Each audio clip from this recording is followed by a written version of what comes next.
Hello everyone, this is Chandana. Welcome to my channel. ఇవాళ ఈ వీడియోలో మనం ఏం నేర్చుకోబోతున్నామంటే sentences on would have plus V3.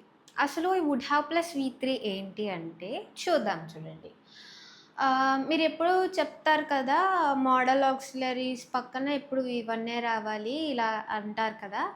So మనకి ఆల్రెడీ వుడ్ హ్యావ్ ప్లస్ V3లో V1 ఉంది. ఏంటి? హ్యావ్ అనేది ఒక V1 కదా. వుడ్ అనేది ఏంటి? Modal auxiliary. ఇది వచ్చేసి V1 తర్వాత V3 పెట్టొచ్చు కదా, లైక్ పాసివ్ వాయిస్ లాగా. ఆమీజర్ పక్కన V3 పెడతాం. సో అలాగా దీని పక్కన కూడా మనం V3 అనేది పెట్టచ్చు. ఓకేనా? ఇది జస్ట్ క్లారిఫికేషన్, కొంతమందికి డౌట్ ఉంటుంది. సో డౌట్ క్లియర్ కదా? ఇంకేమైనా డౌట్స్ ఉంటే కామెంట్ చేయండి. వీడియోలో చూద్దాం. అసలు ఈ would have plus V3 sentences ఏంటి అనేది చూద్దాం. చూడండి, ఆ బాల్ నాకు తగిలి ఉండుంటే నేను ప్రాణాలు విడిచి ఉండేవాడిని. మీరు నిన్న నన్ను డబ్బులు అడిగి ఉండుంటే నేను మీకు సహాయం చేసి ఉండేవాడిని. మీరు పేషెంట్ని 10 నిమిషాల ముందు తీసుకొని వచ్చి ఉండుంటే నేను అతన్ని బ్రతికించి ఉండేవాడిని. మీరే స్వయంగా నన్ను ఆహ్వానించి ఉండుంటే నేను మీ పెళ్ళికి తప్పకుండా హాజరై ఉండేవాడిని. ఇలాగా ఒకటి జరిగితే ఇంకొకటి జరిగేది, ఒకటి జరగకపోతే ఇంకొకటి జరగదు. అలాగా ఇలాంటి సిచ్యువేషన్లో వుడ్ హ్యావ్ ప్లస్ V3 ఎలా యూజ్ చేయాలి అనేది ఈ వీడియోలో చూద్దాం. ఓకే, చూడండి. కన్స్ట్రక్షన్ ఎలా ఉంటుంది అంటే, ఫస్ట్ హెల్పింగ్గా మనం పాస్ట్ పర్ఫెక్ట్ టెన్స్ తెచ్చుకుంటాం. పాస్ట్ పర్ఫెక్ట్ టెన్స్ ఏంటి? హ్యాడ్ ప్లస్ V3 తెలుసు కదా, subject plus had plus V3 plus object. So would have plus V3కి కాంబినేషన్గా మనకి ఎప్పుడు పాస్ట్ పర్ఫెక్ట్ టెన్సే యూస్ చేస్తాం. So subject plus had plus V3 plus object, తర్వాత subject plus would have plus V3 plus object plus time plus అలా వస్తుంది. చూడండి, note in this model we use past perfect tense along with would have plus V3 model. ఈ మోడల్లో మనం would have plus V3 మోడల్కి past perfect tense అనేది తీసుకుంటాం. Okay, చూడండి, సెంటెన్సెస్లోకి వెళ్దాం. ఫస్ట్ వన్, నాకు ఆ బాల్ తగిలి ఉండుంటే నేను ప్రాణాలు విడిచేవాడిని.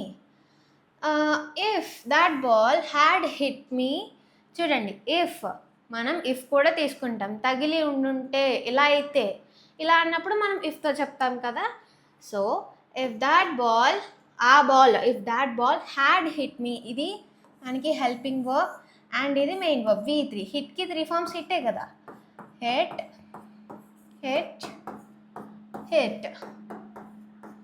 V1, V2, V3. So V3 కూడా హిట్టే. సో హిట్ రాసుకున్నాను. హిట్ మీ అంటే నాకు తగిలి ఉండుంటే. If that ball had hit me I would have died. నేను ప్రాణాలు విడిచేవాడిని, నేను చనిపోయేవాడిని. అలాగా. ఓకే, నెక్స్ట్ వన్, మీరు నిన్న నన్ను డబ్బులు అడిగి ఉండుంటే నేను మీకు సహాయం చేసి ఉండేవాడిని. ఇలా అన్నప్పుడు ఎలా చెప్తాం? If you had asked me money yesterday I would have helped you. If you had asked me money yesterday, I would have helped you. Okay, అలా చెప్పాలి. నెక్స్ట్ వన్, మీరు పేషెంట్ని 10 నిమిషాల ముందు తీసుకొచ్చి ఉండుంటే నేను అతన్ని బ్రతికించి ఉండేవాడిని. ఇలా ఎలా చెప్పాలి? డాక్టర్స్ ఎప్పుడు చెప్తూ ఉంటారు, if you had brought the patient 10 minutes early, లేకపోతే 10 minutes earlier ఇలా కూడా అనొచ్చు. Earlier. Okay, if you had brought the patient 10 minutes early or earlier, I would have saved him. పేషెంట్ని మీరు 10 నిమిషాల ముందు తీసుకొచ్చి ఉంటే నేను బ్రతికించుండేవాడిని. అలాగా. ఓకే, నెక్స్ట్ వన్, మీరే స్వయంగా నన్ను ఆహ్వానించి ఉంటే నేను ఈ పెళ్ళికి తప్పకుండా హాజరై ఉండేవాడిని. If you had invited me, ఆహ్వానించడానికి వర్బ్ ఏంటండి? Invite. So invited. If you had invited me personally, I would have attended your wedding ceremony for sure. తప్పకుండా అంటే for sure అని చెప్పచ్చు, surely or ఇలా కూడా అంటారు కొంతమంది, without fail. Okay, I would have attended your wedding ceremony for sure, surely, without fail. ఇలా కూడా చెప్పచ్చు. నెక్స్ట్ వన్,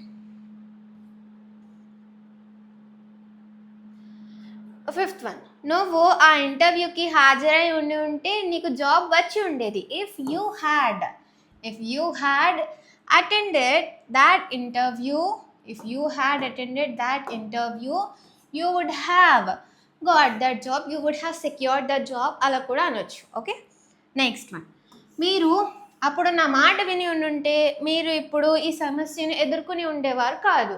అప్పుడు నా మాట వినలేదు, ఇప్పుడు ఎలా ఎదుర్కొన్నారు? సో అలాగా, if you had listened to me అంటే నా మాటలు అంటే టు మీ అని చెప్పచ్చు, లేకపోతే టు మై వర్డ్స్ అలా కూడా చెప్పచ్చు. If you had listened to me or to my words, then అప్పుడు అంటే then you would not have faced that problem. Sorry, ఈ ప్రాబ్లం కదా that problem అని పడింది. This problem. If you had listened to me, then you would not have faced this problem. Okay? Next, seventh one. మనము ఒక్క అరగంట ముందు బయలుదేరి ఉంటే మనం ట్రైన్ మిస్ అయ్యి ఉండేవాళ్ళం కాదు.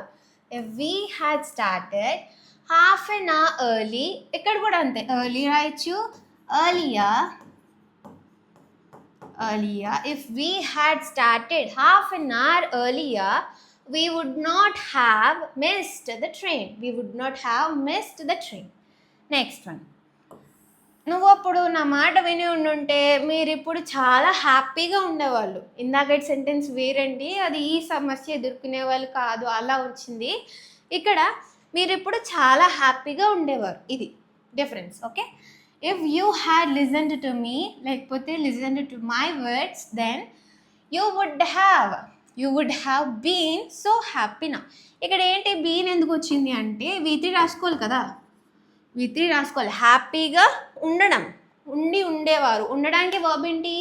అమిజర్ ఆర్ బీ. V1లో అమిజర్ కానీ బీ వస్తుంది, V2లో వాజ్ ఆర్ వర్ వస్తుంది, V3 బీన్ వస్తుంది, ఒక్కటే కదా, సో బీన్ తీసుకున్నాం. Okay, you would have been so happy నా, అలా రాయాలి. ఓకే, నెక్స్ట్, మీరు నిన్న ఈ పెళ్ళికి హాజరై ఉంటే మనం అందరం కలిసేవాళ్ళం. If you had attended the wedding ceremony yesterday, మనమందరం we all would have met one another. ఓకేనా, ఇద్దరు కలుసుకున్నప్పుడు ఈచ్ అదర్ అంటారు. గ్రూప్ ఇద్దరికన్నా ఎక్కువ ఉన్నప్పుడు వన్ అనదర్ అంటారు. ఓకేనా, అది డిఫరెన్స్. చలో నెక్స్ట్ వన్ చూద్దాం. చూడండి, 10th వన్, నీవు వాహనాన్ని జాగ్రత్తగా నడిపి ఉంటే నువ్వు ఈ ప్రమాదం నుంచి తప్పించుకుని ఉండేవాడివి. దీన్ని ఎలా రాయాలో ఇంగ్లీష్లో నేను ఇప్పుడు చెప్పిన మోడల్లో నాకు కమెంట్లో కమెంట్ చేయండి. And thank you so much for everyone for watching my video till end. And if you like my video, please like, share and subscribe my channel. And ఇంకొకటండి, ఆన్లైన్ బ్యాచెస్ జరుగుతూ ఉన్నాయి. If anybody is interested, please call to the number 7036469769. Thank you.